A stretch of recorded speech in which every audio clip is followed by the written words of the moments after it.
या जिज्ञासा जो होना चाहिए वो कभी नहीं आएगा। क्योंकि डॉक्टर रामदयाल मुंडा चाहे डॉक्टर कर्माराव जो मानव शास्त्री थे और हमारे स्वर्गीय कार्तिक बाबा, अमर शहीद वीर बुद्धू भगत, अमर शहीद भगवान बिरसा मुंडा जितने महापुरुष थे वो हमारी सांस्कृतिक मूल्यों को समझते थे और इसीलिए उन लोगों ने समय काल परिस्थिति के अनुसार अपने समाज को सींचने का काम किया। आज हमारा समय आया है, हमारा कर्तव्य, हमारा फर्ज है कि हम अपने चीज़ों को किस तरीके से लेते हैं और हम अपने आने वाला पीढ़ी को किस तरीके से हम उसको परोसेंगे। तो इसलिए सांस्कृतिक मूल्य जो है उसको हमें समझना है। कार्तिक बाबा ने सांस्कृतिक मूल्यों को समझा और तब उन्होंने सांसद में उस बात को उठाया कि हमारे लिए आदिवासियों के लिए अलग धर्म हमें चाहिए और ये लड़ाई निरंतर आगे बढ़ता चला गया और भिकराम बाबा बाकी सभी लोग आए। जब हमारा समय आया 50,000 लोगों के बीच में रामकुजुर बाबा हमें राजी धर्मगुरु उन्होंने कहा कि मेरे बाद सरना धर्म के बारे में धर्मगुरु के बारे में बंधन दिग्गज जी होंगे मुड़मा जैसे शक्ति स्थल में। और आज मैं अपना काम पूरी ईमानदारी और निष्ठा के साथ मैं कर रहा हूँ। मुझे कौन क्या बोलता है, मुझे किस उपनाम से पुकारता है, मुझे उसकी कोई परवाह नहीं है। बस मुझे अपने समाज से प्यार है और अपने लोगों से प्यार है, लगाव है। मैं अपने समाज की मूल्य को, अपने सांस्कृतिक मूल्यों की, उसकी कीमत को मैं समझता हूँ। आपके पास, हमारे पास सोना तो आएगा लेकिन वो खो भी सकता है, लुट भी सकता है। लेकिन जिस दिन हमारे मन से, दिल से, आत्मा से हम अपने सांस्कृतिक मूल्य को लुटा देंगे, मिटा देंगे, समझ जाइए कि आदिवासियत खत्म हो जाएगा, हमारी संस्कृति इस धरती से मिट जाएगा। और इसीलिए सोना दोबारा मिल सकता है, हम अपने क्षमता से, अपने शक्ति के बल पर, बुद्धि के बल पर हम दोबारा दौलत हासिल कर सकते हैं। लेकिन अगर हमारा सांस्कृतिक मूल्य, हमारी अपनी भाषा, हमारी अपनी संस्कृति, हमारी अपनी सभ्यता, हमारी जो धार्मिक पहचान है, यदि वो मिट जाता है और यदि हम अपनी धार्मिक पहचान, अपनी संस्कृति को अगर हम अपने दिल में, अपने हृदय में यदि हम नहीं बसा पाए तो निश्चित तौर पर जिस तरीके से दक्षिण अफ्रीका आज इस धरती तक आप पहुँचे हैं, एक दिन ऐसा आएगा कि आदिवासियों का नामो निशान मिट जाएगा। लेकिन मुझे पूर्ण विश्वास है कि आदिवासियों को मिटाना इतना आसान नहीं है। जब तक आप यहाँ हैं, आपके एक व्यक्ति में भी यदि आदिवासियत है, आपकी संस्कृति जिंदा है, आदिवासी को कोई मिटा नहीं सकता। क्योंकि ये सच्ची बात है कि प्रकृति, हम जिस प्रकृति की उपासना करते हैं, हम सत्य की उपासना करते हैं, जीता जागता हमारा जो आराध्य देव है, जीता जागता ईश्वर, जीता जाता भगवान है ना, उसको हम पूछते हैं।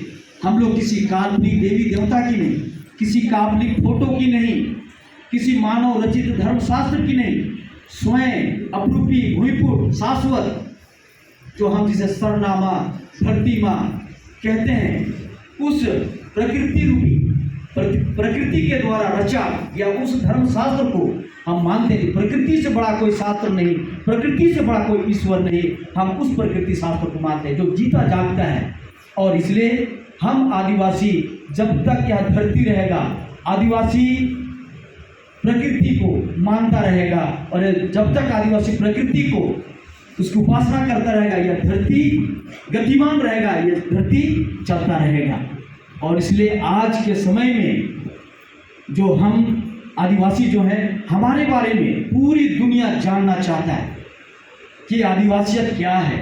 और इसलिए आज अपने आप को हम सबों को पहचानने की जरूरत है। और इसलिए जो लड़ाई जो है, ये मानवता, इस ब्रह्मांड को, इस धरती को जिंदा रखने का बीड़ा जैसे हम सभी लोगों ने उठा रखा है, हमारे पूर्वजों ने उठा रखा है, ऐसा मुझे लगता है। और इसलिए बड़े बड़े विद्वानों ने, साहित्यकारों ने, इतिहासकारों ने हमारे लिए क्या कहा ये आदिवासी धरती पुत्र है, आदिवासी प्रकृति पुत्र है, और इसका वाहन, इसका वाहक वास्तव में हम सबों को बनना है।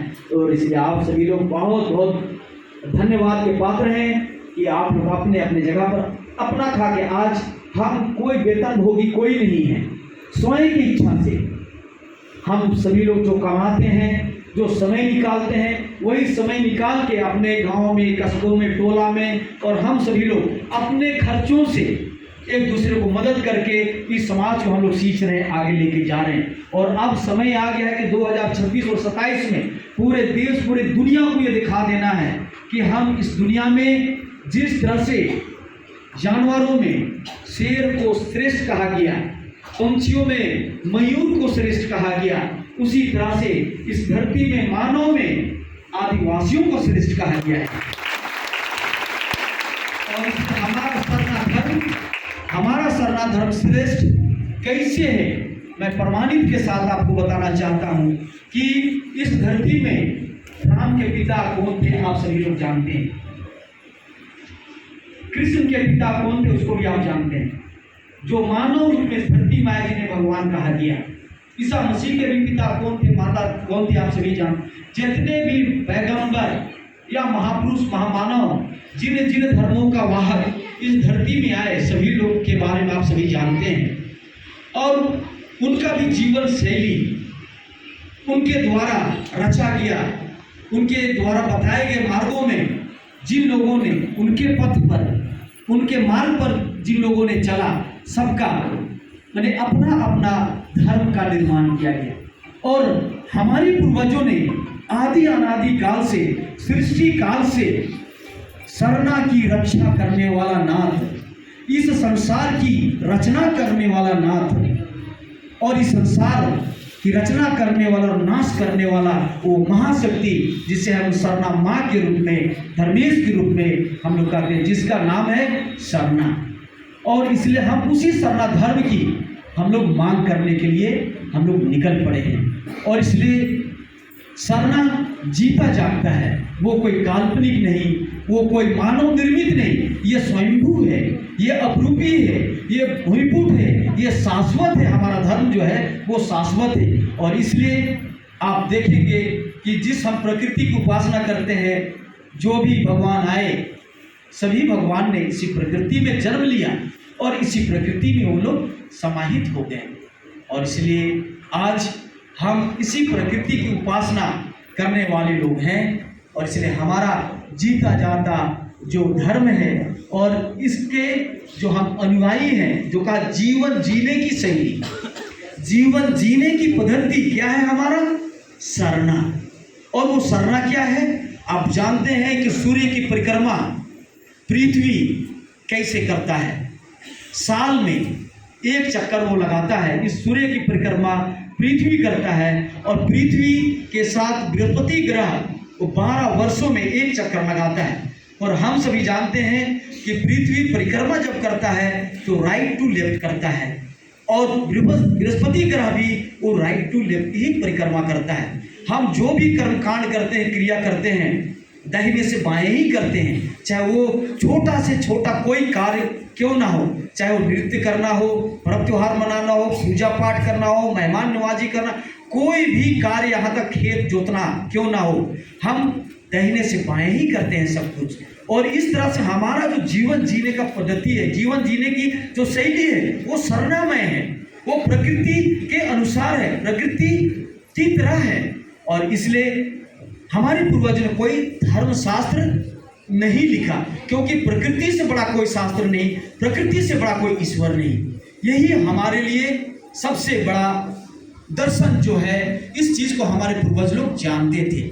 और आज हम सब इसी चीज़ को मान के, हमारे पूर्वजों ने इसकी मांग की। और लेकिन क्या हुआ, जो आर्यों के द्वारा भारतवर्ष में, हम उसके पहले यहाँ भारतवर्ष हमारा है, आर्य बाद में आए, और उनके आने के बाद मंदिर बना, मुगल आए तो मस्जिद बना, ईसाई यहाँ पर आए अंग्रेजों के बाद तो यहाँ गिरजा बना। और इस तरह से भारत देश समय समय पर गुलाम होता गया, आक्रमण होता गया।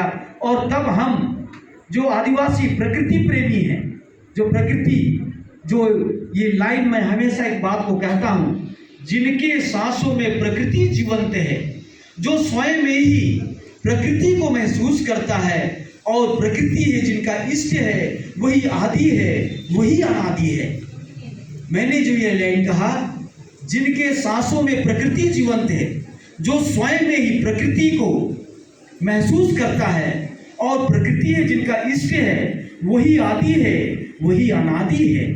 तो इसीलिए हम लोग प्रार्थना क्या करते हैं, अनादि मल मुंजुना मल का नीनु मुरादे धर्मे बंगाइयो। जो अनादि है, जो अनंत है, ना जिसका ओर है ना छोर है, ना हम उसकी गहराई ना ऊंचाई हम उस नाप नहीं सकते। आज भी जो विज्ञान जो है वो भी इसकी उत्पत्ति मतलब एग्जैक्ट समय वो नहीं बता पाया है। जो ब्रह्मांड की शक्ति को, जो अनादि है, जो अलौकिक शक्ति है, उसी को हम सरना धर्मावलंबी लोग मानते हैं। और इसलिए जिसे हम सरना धर्म का मीनिंग किया है, हम जिसे हिंदी में महसूस करना कहते हैं, उसी को अंग्रेजी में फील करना हम समझते हैं। और इसलिए मेरे माता पिता भाई बहन, हम जिस तरह से सूर्य की प्रकाश को हम महसूस करते हैं, जिस तरह से हवा अभी चल रहा है, हम जब पेड़ के छांव में जाते हैं तो हम छाया महसूस करते हैं, जब हम ठंडक से धूप में जाते हैं तो धूप महसूस करते हैं, उष्मा महसूस करते हैं, हम किसी भी चीज़ को खाते हैं तो उसकी मिठास को महसूस करते हैं, हम किसी भी फूल की सुगंध को हम महसूस करते हैं। और इसी तरह से हम उस पेड़ के छांव में जब खड़े होके अनादि हम उस अलौकिक शक्ति को, उस परमात्मा की जब हम पुकार करते हैं तो हम उसे क्या करते हैं, अपने मन से, शरीर से, आत्मा से हम उसे फील करते हैं, महसूस करते हैं। और इसीलिए हमारे पूर्वजों ने उसे क्या नाम दिया, उस भगवान का नाम क्या दिया, जिसे हम ताला लगा के नहीं रह सकते। उसे मंदिरों में, मस्जिदों में, गिरजा में, गुरुद्वारा में जिस तरह से भगवान को ताला लगा के रखा जाता है, हम अपने आराध्य देव जो अलौकिक शक्ति है उसे हम ताला लगा के नहीं रह सकते। इसलिए जंगलों में, पहाड़ों में, सभी जगहों पर वो वास, इसलिए जहाँ आप उसे याद करते हैं, महसूस करते हैं, वही वह परमात्मा आपके साथ में है। हर घड़ी, हर क्षण आप उस परमात्मा को, उस अनादि शक्ति को, उस माँ सरना को आप महसूस कर सकते हैं। यही है हमारा सरना धर्म। और इसकी उत्पत्ति कब हुई? माँ सरना वो अनादि है, वो आजन्मा है ना, वो उसका ना जन्म है ना मृत्यु है। लेकिन बाकी धर्मों के जितने भी पैगंबर आए, जितने भी भगवान आए, वो उनका जन्माष्टमी मनाया जाता है। और हम जिस प्रकृति को मानते हैं, जो हमारा आराध्य देव है, जो हम प्रकृति पूजा के रूप मानते हैं, खद्दी पर्व के रूप में मानते हैं, जहर सरहुल पर्व के रूप में मानते हैं, जो पर्व दुनिया का, इस धरती का, ब्रह्मांड का सबसे बड़ा पर्व, वो किसी व्यक्ति का जयंती नहीं है ना, वो प्रकृति महाशक्ति का, वो अलौकिक माँ सरना का हम क्या करते हैं, उसका जन्म दिवस के रूप में, सृष्टि की उत्पत्ति के रूप में हम पर्व मनाते हैं। और उसमें इस संसार के जितने भी जीव जंतु हैं उसका पर्व हम लोग मनाते हैं, है ना। और जो मानव इस धरती में आया, जैसे मैंने कहा, जिनके सांसों में प्रकृति जीवन थे। प्रकृति जीवन मतलब हम जिसे सांस के रूप में उस प्रकृति, उस पेड़ के, उस पत्ते से जो ऑक्सीजन निकलता है, जिसे हम सभी लोग लेते हैं, और उसे कार्बन डाइऑक्साइड के रूप में जब छोड़ते हैं तो वो पेड़ कार्बन डाइऑक्साइड लेता है। तो